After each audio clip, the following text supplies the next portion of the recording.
Assalamualaikum warahmatullahi wabarakatuh. Perkenalkan, nama saya Muhammad Mufteka Prasetyo. Saya kelas 5A, Program Studi Pendidikan Bahasa dan Sastra Indonesia, Fakultas Keguruan dan Ilmu Pendidikan Universitas PGRI Sumeneb. Jadi sebelumnya saya sudah pernah menyusun yang namanya Rencana Pelaksanaan Pembelajaran atau RPP, yang itu berbasisnya adalah sederhana pada materi teks berita dalam bahasa Indonesia. Nah, jadi sebelum itu saya akan sedikit menjelaskan atau sedikit memaparkan bahwa RPP yang saya susun ini ditujukan kepada satuan pendidikan. Di sini saya mengambil sekolah SMA Sukacita 1, mata pelajaran Bahasa Indonesia, kelas 10 semester Ganjil. Materi pokoknya adalah menulis teks berita dan alokasi waktunya adalah 2 kali 45 menit atau 1 pertemuan. Nah, jadi langsung saja. Dalam RPP ini saya susun menjadi beberapa bagian, yang artinya ini merupakan suatu rancangan yang disusun untuk proses perdana sebelum kita melakukan yang namanya proses pembelajaran. Kenapa RPP ini dibutuhkan? Karena RPP ini menyusun segala bentuk aktivitas yang akan kita lakukan dalam pembelajaran di kelas. Artinya pelaksanaan pembelajaran di kelas itu nanti juga harus menyesuaikan dengan RPP yang sudah kita susun. Kenapa? Karena kita untuk mengantisipasi dan beberapa kendala yang nanti dapat menghambat terhadap kemaksimalan proses pembelajaran. Nah, pertama saya akan menjabarkan terlebih dahulu tujuan pembelajaran. Di sini saya membagi menjadi 5 tujuan pembelajaran. Pertama, memahami pengertian teks berita. Kedua, mengetahui unsur-unsur pembangun teks berita. Ketiga, mengenal struktur teks berita. Keempat, melakukan proses wawancara singkat dan sederhana oleh siswa. Dan yang kelima, menyusun teks berita. Nah, sudah dapat disimpulkan dari tujuan pembelajaran tadi, kita di dalam pelajaran ini, kita tidak hanya memfokuskan terhadap teori saja atau materi-materi saja. Artinya juga nanti siswa diharapkan mampu untuk menghasilkan suatu produk sesuai dengan materi yang berlangsung, ini teks berita, begitu. Nah, jadi untuk materi-materinya, saya di sini membagikannya juga menjadi 5 tahapan istilahnya ya, materi pembelajaran. Dan ini dari pertama, pengertian teks berita. Unsur teks berita, kan ada nih unsur-unsur teks berita yang kita kenal dengan yang namanya 5W plus 1H. Itu apa ya istilahnya? Unsur-unsur lah yang membangun dalam berita. Artinya kalau misalnya tidak ada ke-6 unsur tersebut, maka berita tersebut dapat dikatakan sebagai berita yang tidak utuh. Terus yang selanjutnya ada struktur teks berita. Nah, struktur teks berita ini apa saja yang ada dalam berita? Ada judul berita, ada teras berita atau lead berita, terus ada yang namanya tubuh berita atau badinya atau isinya, dan yang terakhir ada ekor berita. Itu. Terus nanti setelah siswa mengetahui terhadap materi-materi pengetahuan tersebut, maka kita juga akan nanti memberikan simulasi atau praktik kepada mereka supaya mereka bisa menyusun yang namanya teks berita. Tentu menyusun teks berita itu tidak hanya sebatas kita hanya cukup menulis saja, perlu ada yang namanya wawancara. Nah, jadi mereka nanti diharapkan mampu untuk melakukan wawancara sederhana kepada pihak-pihak yang sudah ditentukan. Nah, dan akhirnya nanti mereka berasal dari hasil wawancara tadi, maka mereka diinstruksikan untuk menyusun berita sesuai dengan informasi yang sudah mereka dapatkan. Oke, setelah kita sudah mengetahui tujuan pembelajaran serta materi-materi dalam dalam materi tersebut, tentu dalam RPP juga ada RPP baik itu sederhana ataupun yang sifatnya kompleks atau lengkap, itu kita dituntut untuk mengisi yang namanya model pembelajaran. Apa? Model pembelajaran itu digunakan untuk kita kira-kira dalam proses pembelajaran itu kita nanti akan melaksanakan proses pembelajaran tersebut dengan model atau gaya seperti apa. Nah, tentu dalam materi ini saya kira model pembelajaran yang sekiranya cocok dengan materi menulis teks berita adalah model Project Based Learning atau PJBL. Nah, PJBL di sini apa alasannya saya milih model PJBL ini dalam menulis teks berita? Yani PJBL di sini kan simpelnya atau dapat dipahami sebagai model yang menuntut peserta didik atau siswa berperan aktif dan berpartisipasi aktif dalam kelas. Nah, sedangkan guru hanya berperan sebagai fasilitator saja. Artinya pemahaman, pengetahuan peserta didik itu mungkin bahasa sederhananya adalah tanggung jawab dari peserta didik. Kenapa? Karena upaya untuk memahami terhadap materi yang bersangkutan itu adalah tugas mereka sendiri.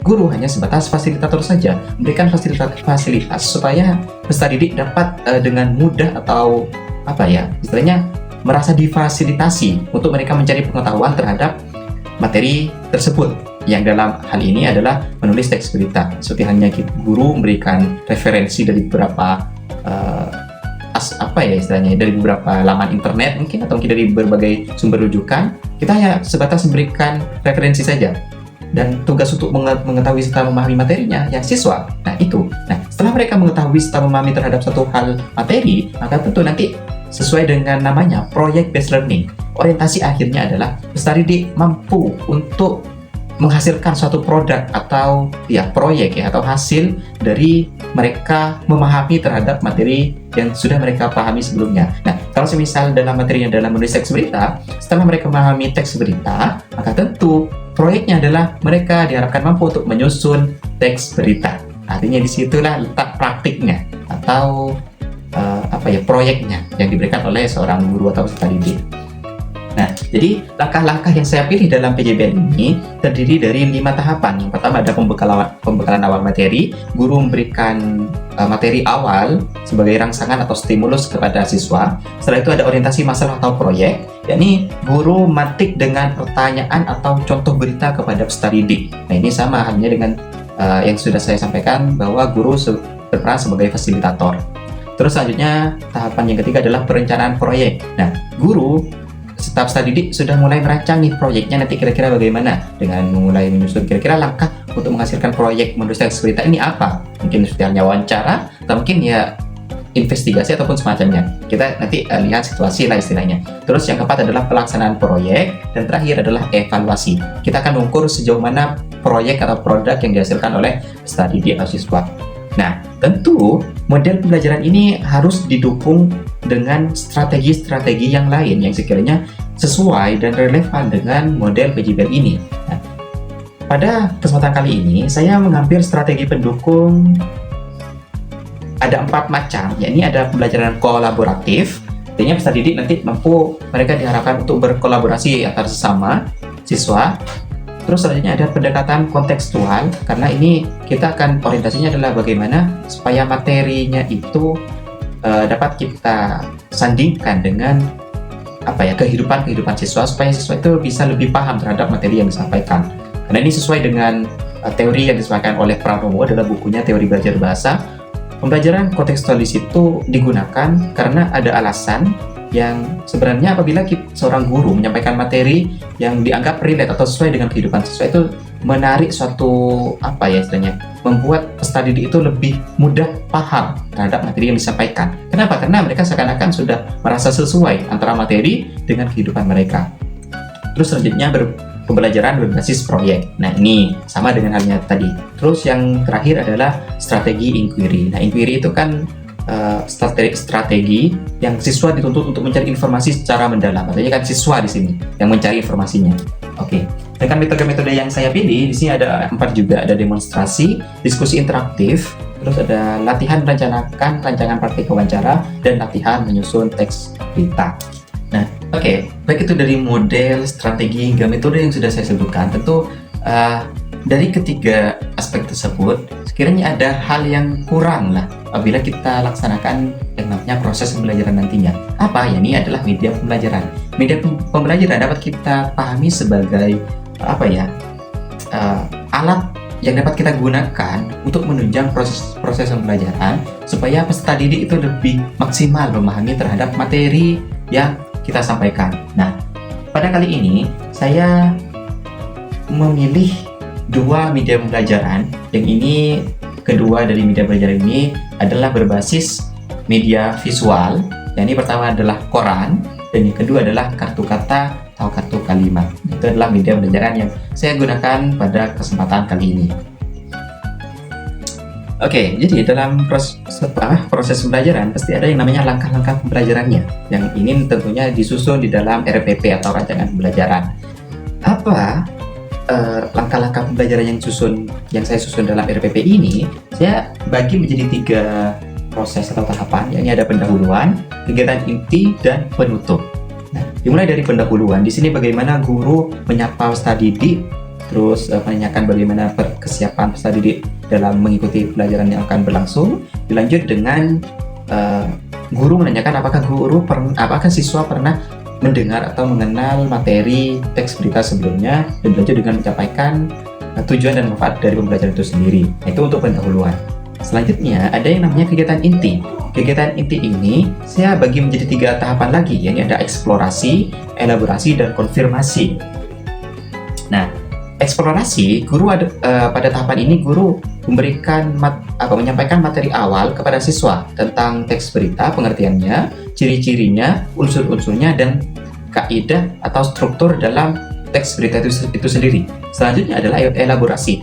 Elaborasi ini apa? Nah, elaborasi ini merupakan proses yang dilakukan oleh siswa dalam memahami teks berita berdasarkan referensi yang sudah disediakan oleh guru. Artinya ini sudah sesuai dengan kalau misal tadi ada strategi pendukung, ini inquiry, jadi peserta didik atau siswa itu mencari informasi sedalam-dalamnya berdasarkan referensi yang sudah guru sediakan. Nah, baru dikonfirmasi, ini siswa diharapkan mampu untuk melakukan yang namanya proses wawancara dan dilanjut dengan penyusunan teks berita.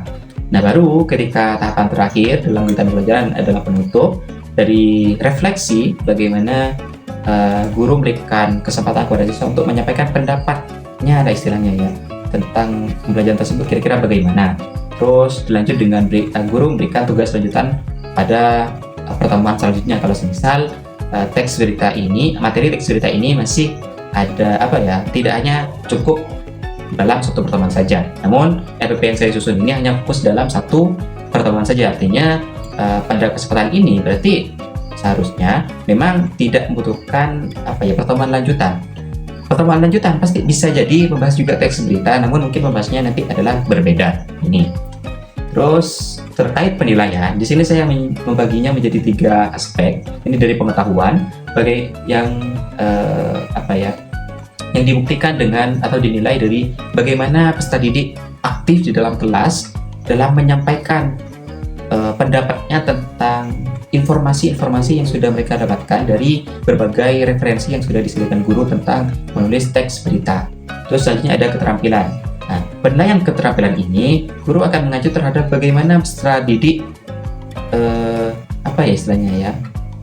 melakukan yang namanya proyeknya, dimulai dari proses wawancara dan dilanjut dengan penyusunannya. Nah, dilanjutkan dengan yang namanya sikap. Ini penilaian sikap, yakni bukan hanya sebatas mereka aktif atau tidaknya. Artinya kadang-kadang ini ada misal kolaborasi, mungkin ada nih dari siswa yang satu mereka aktif, tapi kan ada nih terkadang ada siswa yang hanya cukup ikut ikut-ikutan saja. Mungkin ini ada beberapa alasan lain lah yang tidak dapat kita sampaikan. Ini bisa menjadi pembahasan di lain kesempatan ya.